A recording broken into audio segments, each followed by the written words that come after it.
ये देखिए, देख सकते हैं आप, हुमायूं कबीर जी को रोककर जो है गो बैक का स्लोगन दिया जा रहा है। गो बैक का स्लोगन दिया जा रहा है। ববি হাকিমকে আমি মুর্শিদাবাদে ঢুকতে দেব না। ওর বাবার ক্ষমতা থাকে তো মুর্শিদাবাদে ঢুকবে, ওকে আস্ত ফেরত আসতে দেব না। আমি হুমায়ুন বাবুকে প্রস্তাব দেব, আপনি এখনো একজন নির্বাচিত বিধায়ক, আপনার উচিত আমি যেভাবে চন্দ্রকোনা রোডে বিট হাউসে প্রায় ভোর রাত্রি পর্যন্ত অবস্থান ধর্ণা করেছিলাম, আপনারও উচিত কলকাতা পুলিশের বা থানাতে গিয়ে ধর্ণা প্রদর্শন করা, পারলে নবান্নতে ঢুকে পড়ে ধর্ণা প্রদর্শন করা, আর যদি না পারেন আগামীকাল বিধানসভায় আপনি ধর্ণা প্রদর্শন করুন। কথায় আছে না, পরকীয়া প্রেম বড় সাংঘাতিক, একদিন না একদিন ধরা পড়ে যাবেই ঠিক। বর্তমানে রাজ্যের বিরোধী দলনেতা শুভেন্দু অধিকারীর অবস্থা কতকটা সেই রকমই। গতকাল খিদিরপুরে হুমায়ুন কবিরকে ঘিরে বিজেপির দালাল বলে গো ব্যাক স্লোগান দিয়েছে স্থানীয় মুসলমান যুবকরা। যদিও তার পিছনে নাকি ববি হাকিমের হাত রয়েছে, সেই অভিযোগ তুলে মুর্শিদাবাদে গেলে ববি হাকিমকে আস্ত ফেরাবে না হুঁশিয়ারি দিয়ে গিয়েছে হুমায়ুন কবিরও নিজে। কিন্তু হুমায়ুন কবিরকে কেন খিদিরপুরে তাড়া করা হলো, হুমায়ুন কবিরকে কেন গো ব্যাক স্লোগান দেওয়া হলো, এই নিয়ে যেভাবে রাজ্যের বিরোধী দলনেতা শুভেন্দু অধিকারী একেবারে রে করে মাঠে নেমে পড়েছে, তাতে শুভেন্দু হুমায়ুন প্রেম ওই নিউ টাউনের হোটেল ছেড়ে প্রকাশ্য জনসমক্ষে চলে এসেছে। হুমায়ুন কবির যখন দল খোলার পর মুসলিম মেজরিটি বিধানসভা কেন্দ্রগুলোতে প্রার্থী দেওয়ার কথা ঘোষণা করেছিল, তখন আমরা আপনাদেরকে বলেছিলাম এ খেলা হুমায়ুন কবিরের নয়, এ খেলা সম্পূর্ণ শুভেন্দু অধিকারী ও ভারতীয় জনতা পার্টির। কারণ লোক ভাঙানো, ইডি সিবিআই অ্যারেস্ট, দাঙ্গার রাজনীতি বা এসআইআর নাম বাদ দেয়া, প্রত্যেকটা টেস্ট ভারতীয় জনতা পার্টি এই পশ্চিমবাংলার মাটিতে করে ফেলেছে, কিন্তু প্রত্যেকটাতেই ফেল করেছে। তাই শেষমেশ মুসলমান ভোট ভাঙিয়ে ক্ষমতায় আসার রাস্তা তৈরি করতে টাকা পয়সা, হোটেল, গাড়ি, এমনকি হেলিকপ্টার পর্যন্ত দিয়ে এই বোরের চাল হুমায়ুনকে তারা মাঠে নামিয়েছে। 2 মাসের জন্য হেলিকপ্টারে বিধানসভায় প্রচার করার জন্য আমাদের যারা জোট সঙ্গী থাকবে তাদের সঙ্গে নিয়ে তাদের যেখানে যেখানে সিট সেখানেও প্রচারে যাব, আমার যেখানে সিট আমি তাদের হয়েও প্রচারে যাব। তারা যদি আমার সঙ্গেও যায় তাহলে খুশি হব, যদি না যায় আমার প্রার্থীর হয়ে আমি প্রচারে যাব, ওনাদের প্রার্থীদের হয়ে যদি আমাকে ডাকে আমি যাব। এবং সেখানে আমি প্রথম হেলিকপ্টারটা উড়াবো, সেটা আমার বেলডাঙ্গা থেকে থাই হেলিপ্যাড তৈরি করা হচ্ছে, সেখানেই স্ট্যান্ড বাই হেলিকপ্টার থাকবে। সেখান থেকেই আমি ব্রিগেড ময়দানে এসে সভাটা করব। তো এত টাকা আসবে কোথা থেকে আসবে সেটা গৌরী সেন দেবে, বললাম তো। গৌরী সেনটা কি? গৌরী সেন কে আছে? না না, হুমায়ুন বাবু আপনার গৌরী সেন যে কে তা আপনি না বললেও এই বাংলার মানুষ ভালো বুঝে গিয়েছে, নতুন করে বোঝানোর প্রয়োজন নেই তাদেরকে।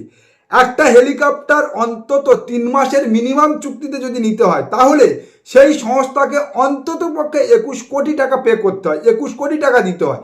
তাহলে ভাবুন, একটা জুম্মায় 8 দিন জন্ম নেওয়া রাজনৈতিক দল গত 1 মাস আগে জন্ম নিয়ে এত মুহুর্মুহুর টাকা পায় কোথা থেকে? আর আপনি বাংলার জনগণকে আপনার গৌরী সেনের মতো মূর্খ ভাবছেন না মশাই। সেটাই বুঝে গিয়ে গতকালকে আপনার জাতি ভাইরা খিদিরপুরে আপনাকে আটকে বিজেপির দালাল গো ব্যাক স্লোগান দিয়েছে। সব হিন্দু ঘরে ধ্বজ লাগাতে হবে, আর সকালে সব হিন্দু ঘরে ধ্বজ উঠবে, একদম সেপারেট করে দাও এখানকার এই সব জিহাদি মৌলবাদীদের সাথে আমাদের হিন্দুদের। আর সব মন্দিরে মাইক টাঙাও এবং হর্ন দাও গোটা গ্রামে। আমি আপনাকে বলে বাঁচতে হবে, নইলে ধর্ম পরিবর্তন করতে হবে, বাঁচতে হবে, নইলে ধর্ম পরিবর্তন করতে হবে। নেক্সট। হ্যাঁ, গত সপ্তাহে নন্দীগ্রাম সমবায় সমিতির ভোটে হারার পর শুভেন্দুবাবু নন্দীগ্রামের হিন্দু গ্রামগুলোতে ঘুরে ঘুরে এই ভোকাল টনিক দিয়ে এসেছিল। কিন্তু শুভেন্দুবাবুর সেই ভোকাল টনিকের পিন্ডি চটকে শুভেন্দুবাবু ঘনিষ্ঠ 3 জন বিজেপি নেতা, 1-2 নয়, 3 জন বিজেপি নেতা ও কয়েকশো হিন্দু পরিবার গতকাল তৃণমূলে যোগ দিয়েছে।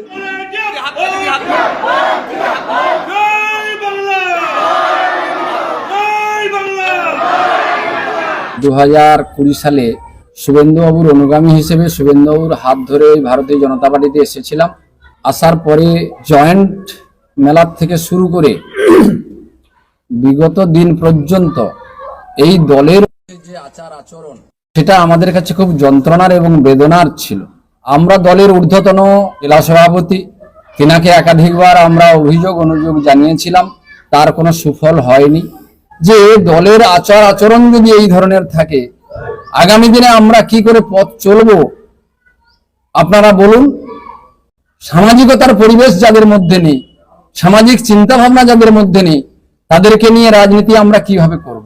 আজকের আমি সহ আমার সঙ্গে আমাদের অত্যন্ত পুরনো দিনের লোকজন, একসময় প্রদেশ কংগ্রেস থেকে আসা, তৃণমূল কংগ্রেস থেকে আসা গোবর্ধন দাস, বল্লাম গিরি, শিবপ্রসাদ কামিলা, তুহিন জানা, দীপু মাইতি, আমাদের মাস্টারমশাই দেবাশিস বাবু তো আছেন, তৎসঙ্গে আমাদের প্রত্যেকটি গ্রামের কম বেশি কর্মীরা আছে, তাদের আর শম্ভু মাইতি আছেন।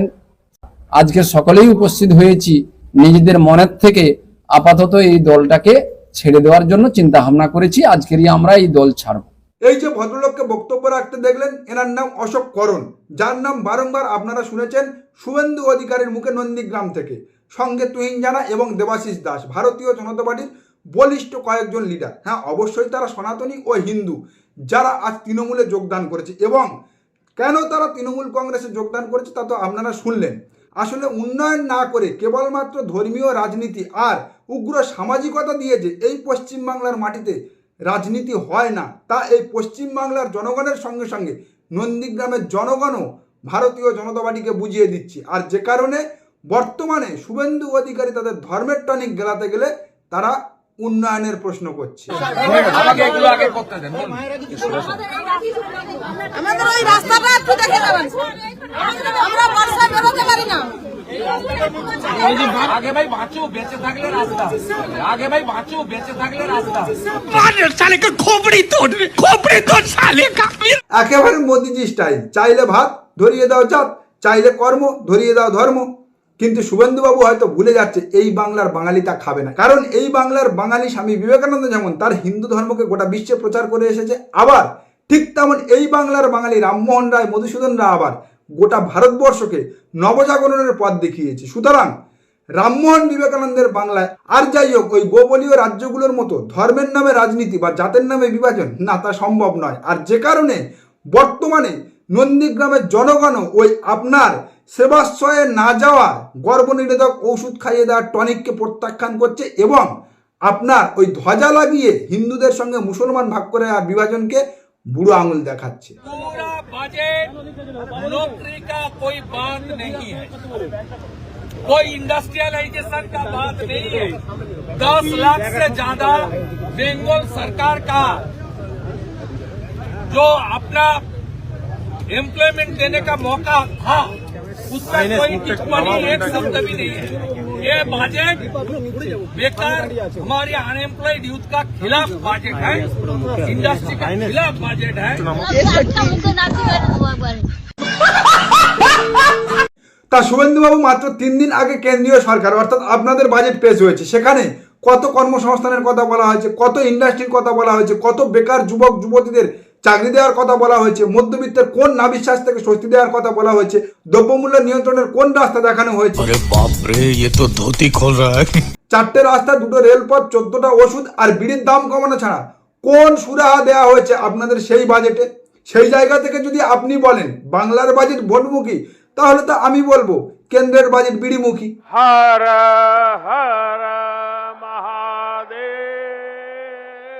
আসলে গতকাল সুপ্রিম থাপ্পড় এবং আজ দলে দলে বিজেপি ছেড়ে ওনার ঘনিষ্ঠ নেতা ও হিন্দু জনগণের তৃণমূল কংগ্রেসে যোগদান, নীতিন নবীনের সুকান্ত মজুমদারের বাসভবনে দিল্লিতে সাংসদদের গুঁতুনি দেওয়া, এই সব কিছু দেখার পর উনি বুঝে গিয়েছে, হ্যাঁ, এ যাত্রায় কেবল নন্দীগ্রাম নয়, বাংলায় ও চাটাই উল্টাচ্ছে না ওনাদের। খুব বড় বড় কথা। নেক্সট। তা বলি শুভেন্দুবাবু, আপনি যে এত চাকরি কর্মসংস্থান নিয়ে উতলা হচ্ছেন, আপনাদের 20 বছরের জোট সরকারের রাজ্য বিহার, যেখানে মাত্র কদিন আগে আপনারা ক্ষমতায় এসেছেন, চলুন তো সেখানকার চাকরি কর্মসংস্থান নিয়ে যুবকদের কথা কিছু শোনায় আপনাদেরকে। रोजगार अगर बिहार में होता तो हम लोग बंगाल आते हैं क्यों? काहे बिहार में रोजगार काहे नहीं मिला जी? ये तो आप नीतीश कुमार से जाकर पूछिए। बस हवा निकल गई। हाँ, हाँ, तो वोट देने जाते हैं ना जी आप लोग? जाते हैं तो हम तो अब इंसान आदमी से लड़ सकता है, मशीन से नहीं ना लड़ सकता है। खत्म, bye bye, tata, good bye, गया। শুভেন্দুবাবু বছরে 2 কোটি বেকারের চাকরি, প্রত্যেক অ্যাকাউন্টে 15 লক্ষ টাকা, 100 স্মার্ট সিটি, কৃষকের আয় দুগুনি করার প্রতিশ্রুতি দিয়ে যে সরকার ক্ষমতায় আসার পর পরবর্তী 11 বছরে জনগণকে কেবলমাত্র রাম মন্দির, পাকিস্তান আর হিন্দু মুসলমান ধরিয়ে দেয়, তাদের মুখে আর যাই হোক এই বাংলার সরকার বা বাংলার বাজেট নিয়ে কথা বলা মানায় না। এই বাংলার বাঙালিরা অন্তত ওই আপনাদের উত্তরপ্রদেশ, মধ্যপ্রদেশের মতো বুলডোজার বা ধর্মের নামে পিটিয়ে মারা মব লিঞ্চারদের ভয়ে সিটিয়ে থাকা থেকে অনেক ভালো রয়েছে। उत्तर प्रदेश में एक अलग तरह की सरकार, अलग तरह का सिस्टम चल रहा है। अगर कोई भारतीय जनता पार्टी या किसी हिंदू संगठन का नेता है, वो किसी भी मुसलमान के खिलाफ झूठी कंप्लेन कर देगा तो बिना जांच के उस मुसलमान पर कार्रवाई कर दी जाएगी, बिना किसी के बयानों के, बिना किसी के पूछताछ के, बिना तथ्यों के सत्यापन पे सीधे कार्रवाई कर दी जाएगी। हम ये ऐसे मामले लगातार देखते आए हैं। अभी आपने अयोध्या वाला मामला तो हमने आपको बताया ही था कि 2 साल पहले कैसे मोहित खान जो समाजवादी पार्टी का नेता है उस पर झूठे आरोप लगा करके लड़की के साथ बदसलूकी का, हाँ, उसको जेल में डाल दिया, उसकी बेकरी, घर बुलडोजर चला दिया और 2 साल बाद कोर्ट से वो बाइज्जत बरी हुआ है। হ্যাঁ, বাংলার মুসলমান ভাইরা তাহলে একটু ভাবুন, নিজেদের ভোটটা ধর্মের নামে নিজের জাত ভাইকে দিয়ে ভোট ভাগ করে খাল কেটে এই বিজেপির মতো কুমিরটা টেনে আনবেন, নাকি যেমন ডাল ভাতকে সুখে আছেন তেমন এই বাংলায় থাকবেন? সম্পূর্ণ আপনাদের হাতে, সম্পূর্ণ আপনাদের নিয়ন্ত্রণে। তবে এটা বলে রাখি, সুতো যদি একবার হাত থেকে স্লিপকে বেরিয়ে যায় তাহলে আগামী দিনে এই বিজেপি এই বাংলায় ক্ষমতায় এসে আমরা বিজেপি এলে বাবরের নাম মুছবো, হুমায়ুনের নাম মুছবো, জাহাঙ্গীরের নাম মুছবো, আকবরের নাম মুছবো, শাহজাহানের নাম মুছবো। কোন মোগল পাঠানের নাম লিখতে দেব না। যদি কোথাও লেখা থাকে ভালো করে পুজবো, মুছবো, ঘষবো এবং পুছে দেব। বিজেপিকে আনুন আপনারা। হ্যাঁ, ভাবুন ভাবুন, বেঁচে থাকলে মনে হয় বাংলার মুসলমান ভাইদের উদ্দেশ্যে ঋত্বিক ঘটক এটাই বলে যেতেন। তাই ভাবিয়া করিও কাজ, করিয়া ভাবিও না। নমস্কার, আজকের প্রতিবেদন এখানে শেষ করলাম। দেখা হচ্ছে আগামী কোনো প্রতিবেদনে। আমাদের প্রতিবেদন সম্পর্কে আপনাদের মতামত অবশ্যই জানান আমাদের কমেন্ট সেকশনে। সবাই ভালো থাকবেন।